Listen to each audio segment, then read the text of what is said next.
Counselor? There's a raccoon stuck in the vending machine. That's so annoying. I wanted a snack. Welcome to Trail Mix. Our mini episodes from Camp Counselors podcast. Each week, the stories come from you, our Camp Shady Birch campers. We want to hear your juicy gossip, Top secret confessions, embarrassing and scary stories, and sprinkle in our sage counselor advice. Trail Mix is for the campers. And God, do we love ya. Hey, happy campers. Welcome back to Trail Mix. This is our mini episode where we're going to read listener-submitted stories. So if you want us to read your story, go to campcounselorspodcast.com or send it into campcounselorspod@gmail.com. I don't know if you guys can hear it. It's like, obviously we record in our apartment, and like, God forbid the people that live in this building exist when we're trying to record this podcast. But the girl upstairs, she's vacuuming, and it's like hardwood floor vacuuming, Dyson on the wood. Yeah. It sounds like the house is breathing. She was taking... Oh. Yeah, she'll be back. So if you hear a little bit of humming in the background, you got to deal with it, okay? Because this is our show and not yours. Yeah, okay. I had a whole bit about newscasters, but I don't know how to naturally weave it in now. Can I just talk about it? Yeah, just talk about it. Guys, I can't always be so clever. I also feel like rusty. Why do I feel so rusty? Because we haven't recorded in like a week. Oh, yeah. Okay, we need some Okay, now she's throwing dining room chairs across. I'm sorry, you don't want to hear us talk about it. Yeah. I need a little WD-40. Okay, let's get into it. Well, I'm going to tell my little newscaster bit. I wish you would. So when we were in Memphis this week, we're going to talk about it on the episode on Wednesday. We'll get into the reason why we were there. But Jonathan had a bunch of meetings. And during the meetings, I was in the room watching local news. And I just forgot how entertaining and how charismatic local newscasters are. Because I haven't had cable in years. Yeah. And it wasn't like our local news. It was their local news. So it's like you're just a fish out of water there. It was the local news of Memphis, Tennessee. And I'm going to tell you some stories I watched that I was truly appalled, but also shocked. And at baseline, very entertained. First of all, there's a story about a local news. She's like outside of this apartment complex, right? And this story starts like, coming up next, local poop-soaked apartment covered in sewage, disgusting, stinky housing. And I'm like, what is this? So apparently there's this housing complex in Memphis that has like a sewage backup problem, and the newscaster's stepping in like raw sewage doing this broadcast. I'm like, she got the short end of the stick for that project. Shit end of the stick for sure. She literally didn't have to do that, but she's like stomping through it. She's like, mucky sewage. The name of that, they titled it Stinky Sewage. And I couldn't believe it. It was so funny. Also, they're not doing their annual Memphis Music Festival, and it's really hurting the town. Also, the police department just bought a podium for like press conferences. Guess how much, you guys? Guess how much they paid for a podium? $19,000. And the news called it a piece of furniture. I said, oh, twist that knife. That's a lot for taxpayers' dollars. That's a lot. Was it a clear podium? Because I absolutely despise clear podiums. It wasn't clear, and it definitely had the only way to describe the podium. It had je ne sais quoi. It had some sort of arc. I don't know if we'll be able to find it, but it was truly insane. And I was captivated. But then I realized that local news, they kind of just cycle the same stories for an hour. Yeah, they have to. So then whenever you turn on the news, you turn it on for 10, 15 minutes and you kind of get the gist of it. And then they just keep doing it. That's why also they'll be like, we have our news at 4 a.m., 8 a.m., 5 and 10 p.m. And it's usually all the same cycle for the entire day. Imagine if our podcast was just an hour long and we just cycled the same story for 10 minutes in a cycle for 6 times. I love that we're right here, right now, just regurgitating old news from local Memphis. I know, but everyone in the world. The newscasters really had good energy, and I was captivated. I was locked, and I actually watched that news cycle 3 times over, and every time I found something new. On TikTok, do you ever get those things where it's you have to speed read the teleprompter? The teleprompter. Do you ever do it? I try it sometimes. I give it a go. I do it every single time, and I'm really bad at it. I think I could do it. Yeah, you have a way clearer tonality and a better voice for radio. I just have charisma and an unstopping will to perform. So that's why I'm on this podcast. But I think you're genuinely built for the microphone. I'm built for the camera. Okay. So, oh my God. So you're telling me I have a face for a podcast? You have a face for radio. Oh, okay. Thank you so much. Anyways, welcome back to Trail Mix. We have a lot of great stories this week. My first story deals with something horrifying in homeroom. My first story's got a Bachelorette no-show. And then we have 2 scary stories. One's about a haunted hotel. And the other is a hair-raising, unexplained, creepy woman. Let's get right into it, campers. This is a really big secret. Thank God we're on a body of water. This is Confession Canoe. Welcome back to Confession Canoe. Campers, get it off your chest and send it to us so we can read it to the greater public. At campcounselorspodcast.com, click the write-in tab.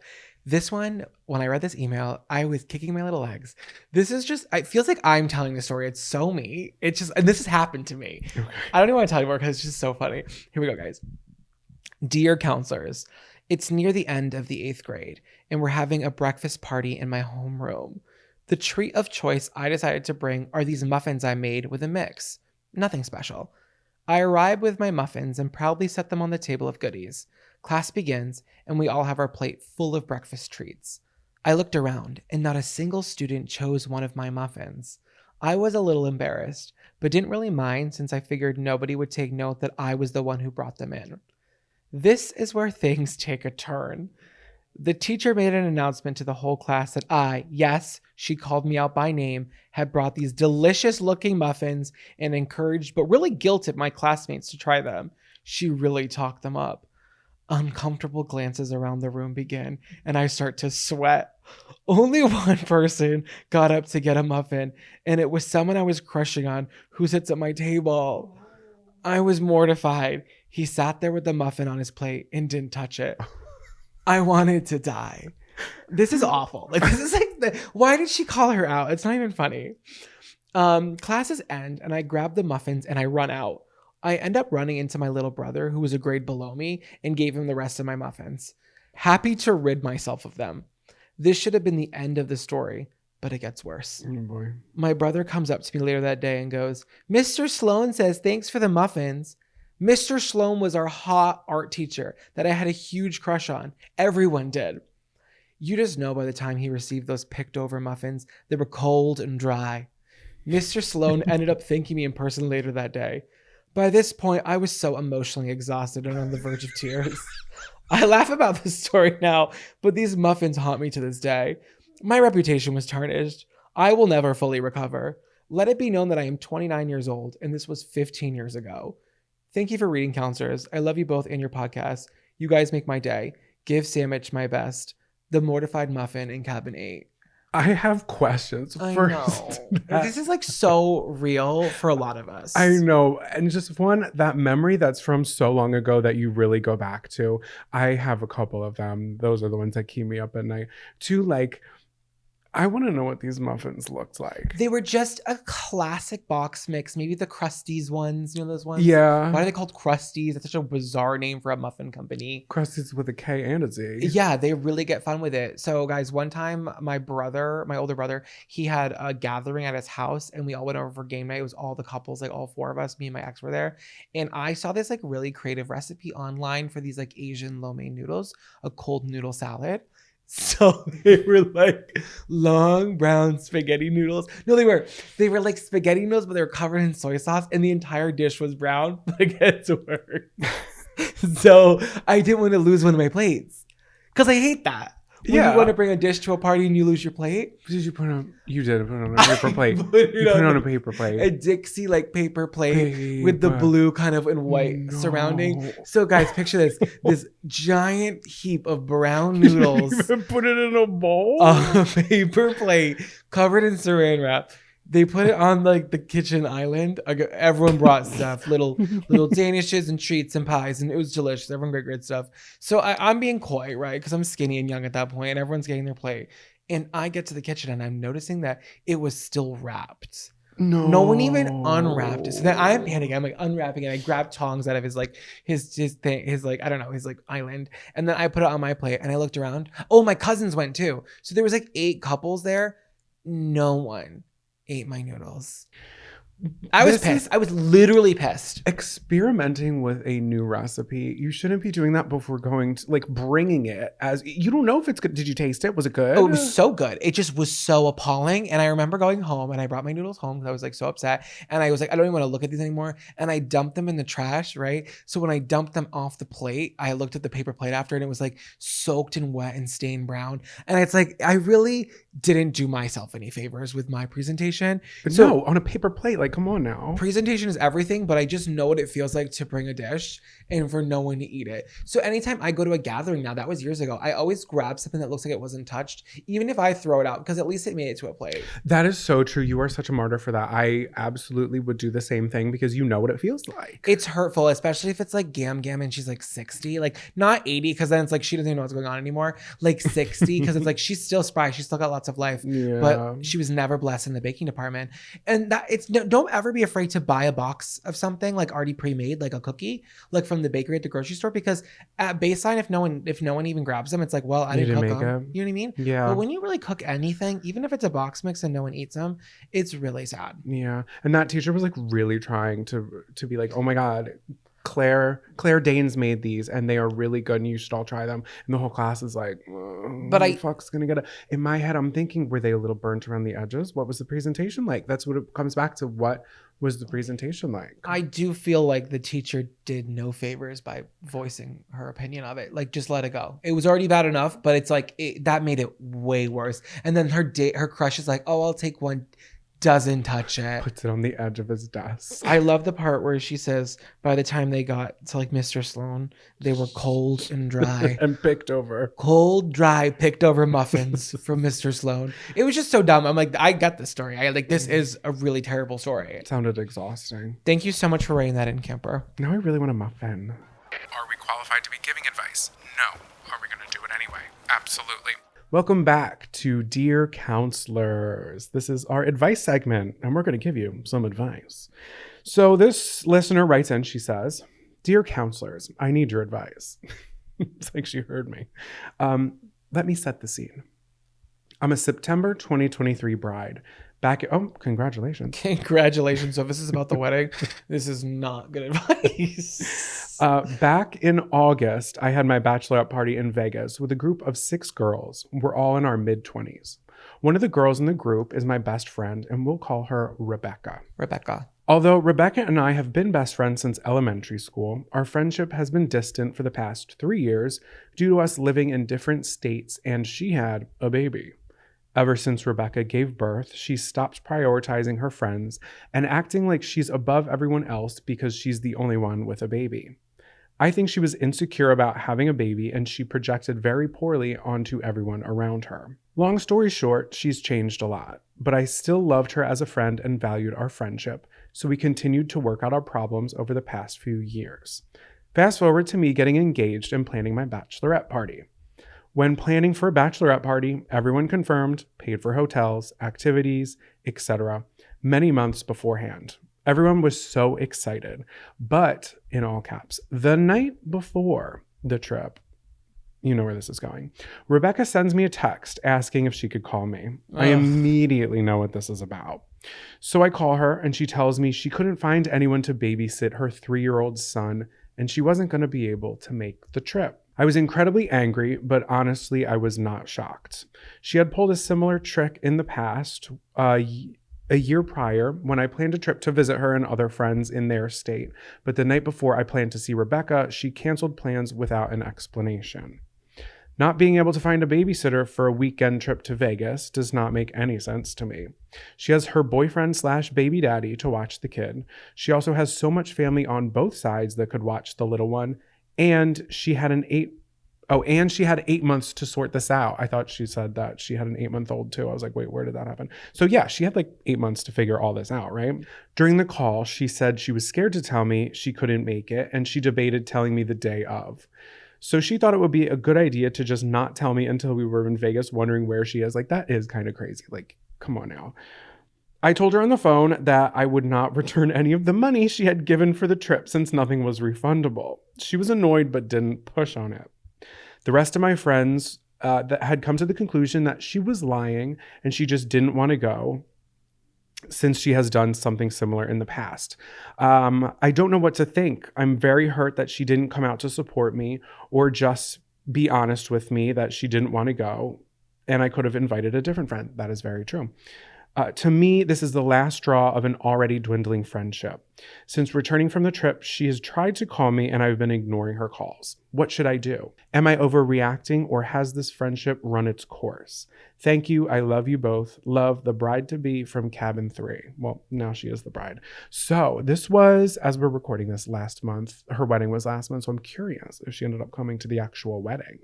I'm sure she went to the wedding. Listen, sometimes friendships run their course and nothing will change a friendship quite like someone having a baby.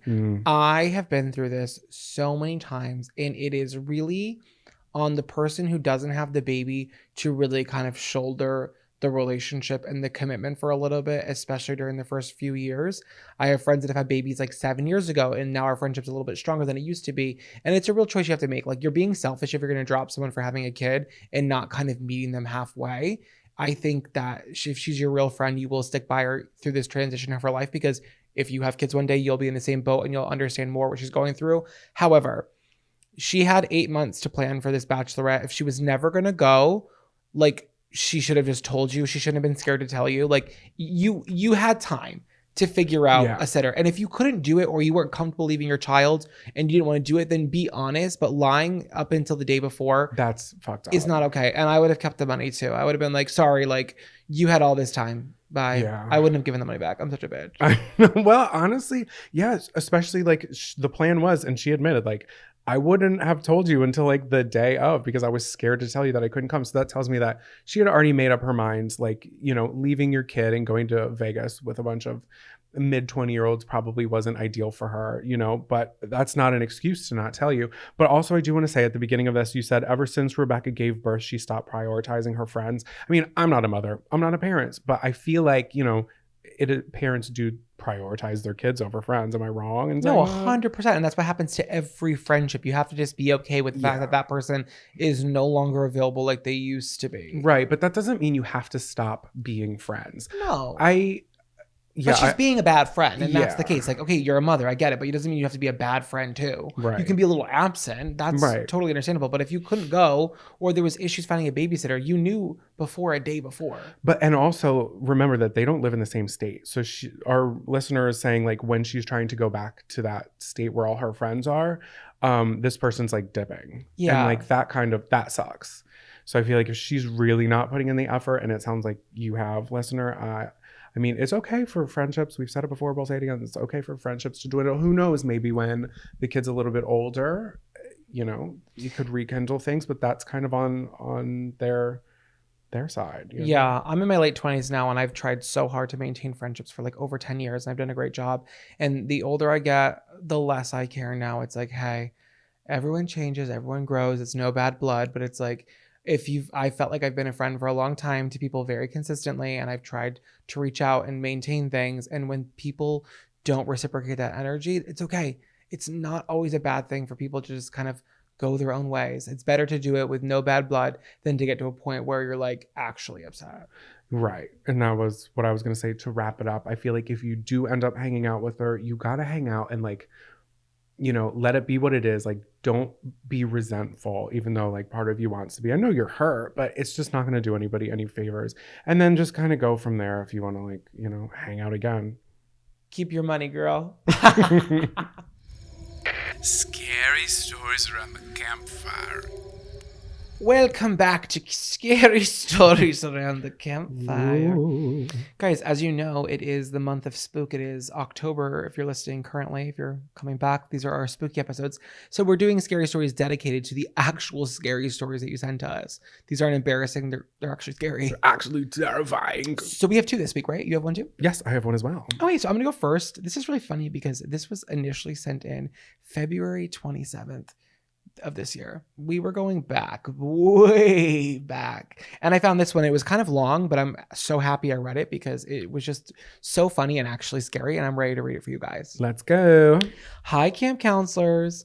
Please hold on to your seats while I tell you what happened on possibly the most terrifying night of my life. So it's fall 2015, spooky season. My ex-boyfriend and I were big history buffs, and we liked touring Civil War towns. So we decided to go to Gettysburg, Pennsylvania for a weekend. They love the Civil War there. They do. Have you been there? It's No, I haven't. But Pennsylvania is just like old timey bonnets and like American flags. yeah. Pennsylvania is obsessed with a bonnet. God, they love those 13 stripes. So we had been there before, but it was only a day trip the previous year, and we loved it so much that I decided to go back. Well, I'm usually very type A when it comes to planning vacations. I research the area and I like an itinerary. Reservations booked, tours plans, you get the point. Well, this time I decided to be more carefree and I booked the first bed and breakfast that popped up on Yelp, the Famsworth House Inn. That's like really so me though, because I feel like I'm always like with the plans, but you kind of have to be like, it's not a bad thing to be type A on vacation. Like It's not. if not, you're not having fun. People who are like the other way around, it's like not my kind of vacation because like we had all this opportunity to have fun and we didn't because there was nothing planned. I just need to have things planned. It's just like my personality. Mm-hmm. So we get to Gettysburg on late Friday afternoon, and this bed and breakfast is also a restaurant and tavern for context. Okay, sorry to interrupt. I just feel like if you're going to a bed and breakfast in Pennsylvania, I feel like that's the time maybe to really look into planning. Don't Also, you? I'm like just not a bed and breakfast bitch. Me neither. I feel like seems dirty and old. They're just like not appealing to me. Like I'd rather just be in a hotel, not like in a dusty historic bed. Yeah, but also we've never stayed in one, so who knows? We might love it. I don't think I'm gonna love it. Anyways, Okay, anyway. I'm gonna tell you why I'm not anyway. gonna love it. Okay. We check in and the hostess walks us to the main house we'd be staying in, and we had to walk across the restaurant to get there. Kind of awkward. So we're carrying our bags across the dining room towards the main house, and we feel all eyes on us. Okay, yeah, I'm out of. I don't want to do this. Yeah, so everyone is staring, and my ex said that they were probably staring at us because we were an interracial couple, and we were used to those kind of looks. But we would later find out that they were staring at us because they probably couldn't believe we were staying there willingly. Were those people being held hostage at the hostel?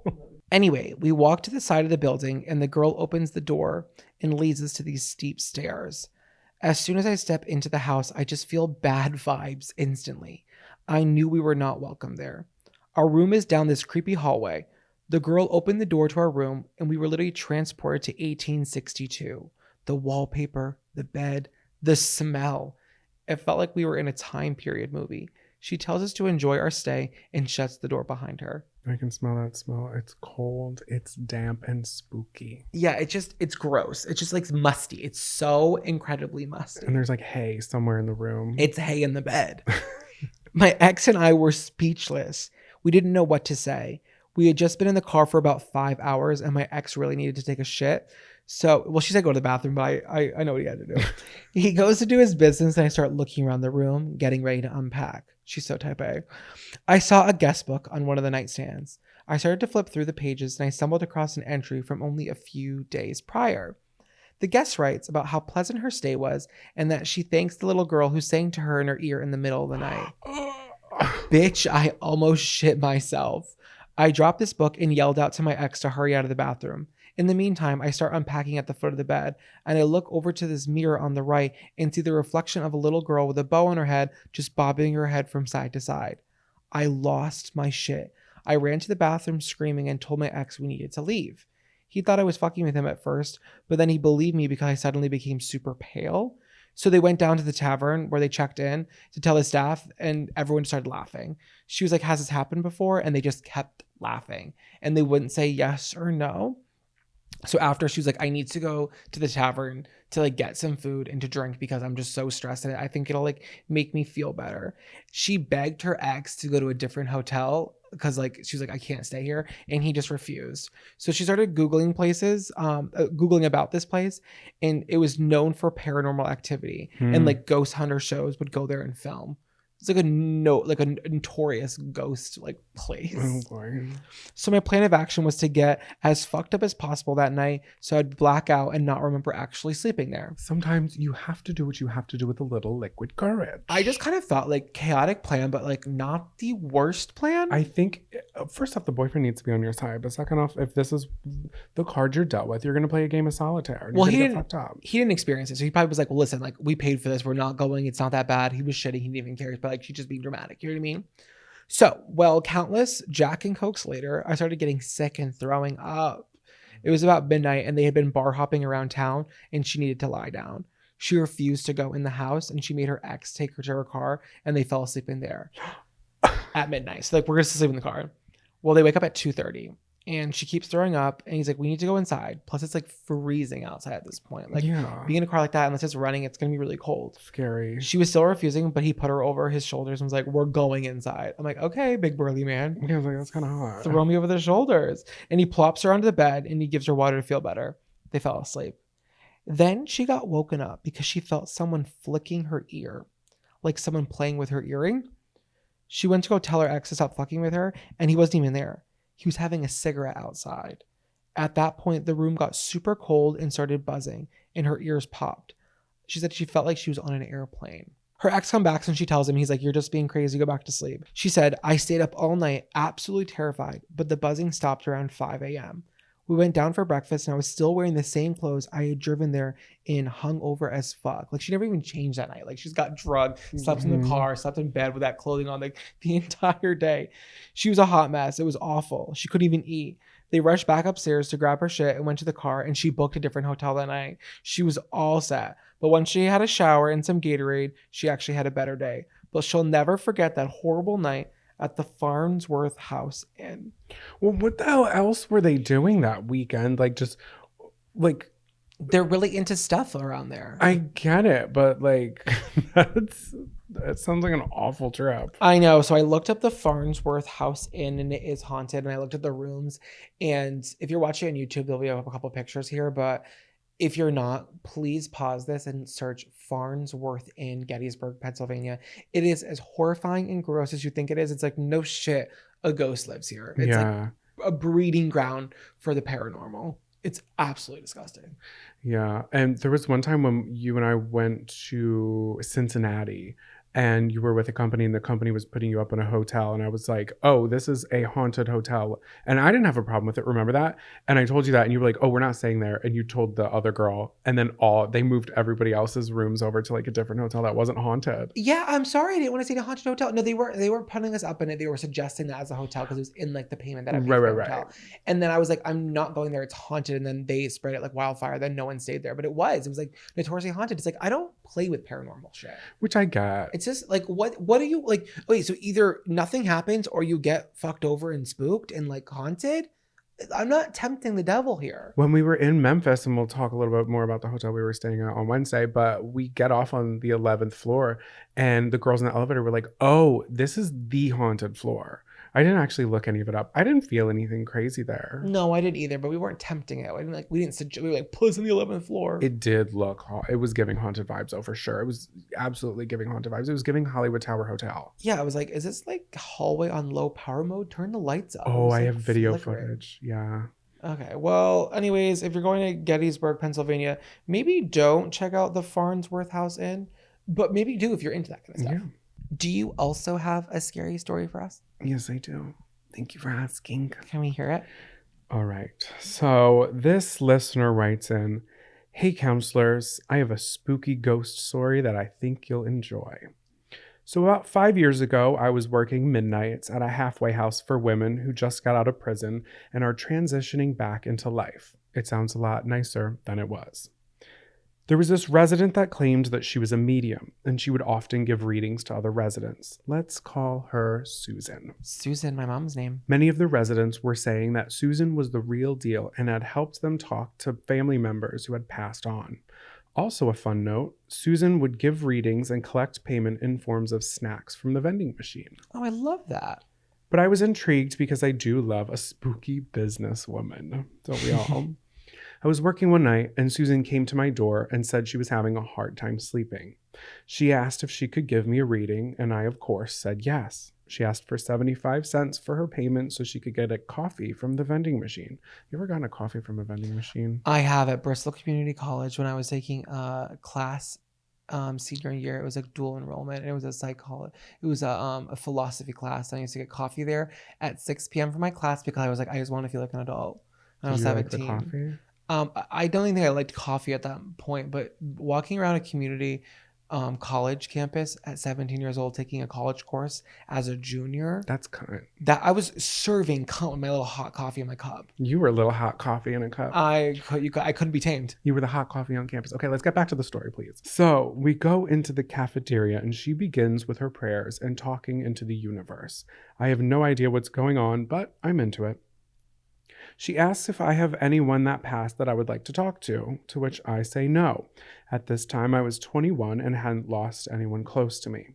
She tells me that one day in the future, I would experience a dream that would feel real and that ghosts would be visiting me.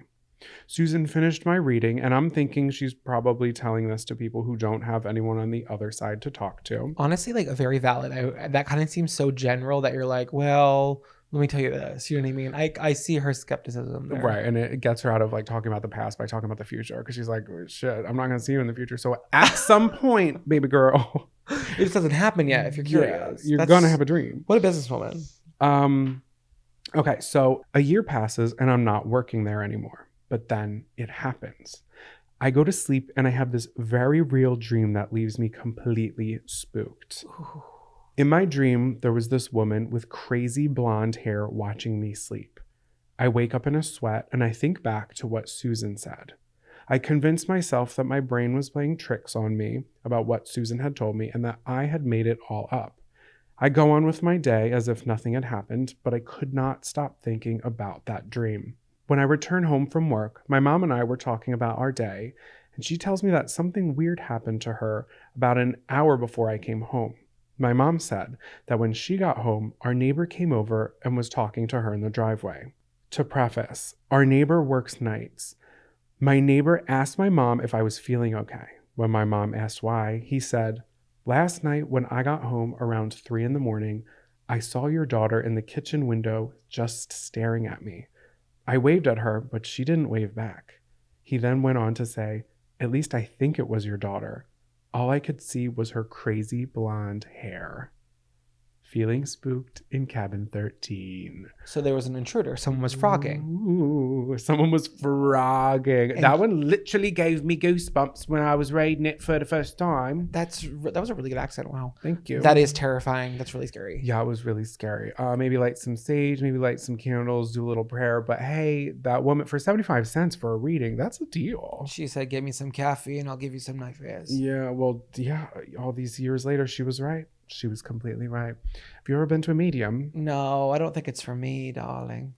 I went to my mom's friend is a medium, and I went to her and she read me with a real deck of cards. And when I say she read me To filth? to filth. And she like lets you record it. And she's like, this might not mean anything now, but like save it on recording. And hey, almost every single thing was like very specific and very true. Maybe the last thing that wasn't said yet has yet to come. Oh, that's true. Hey, that's true. I don't remember what it was, but I have the recording saved somewhere.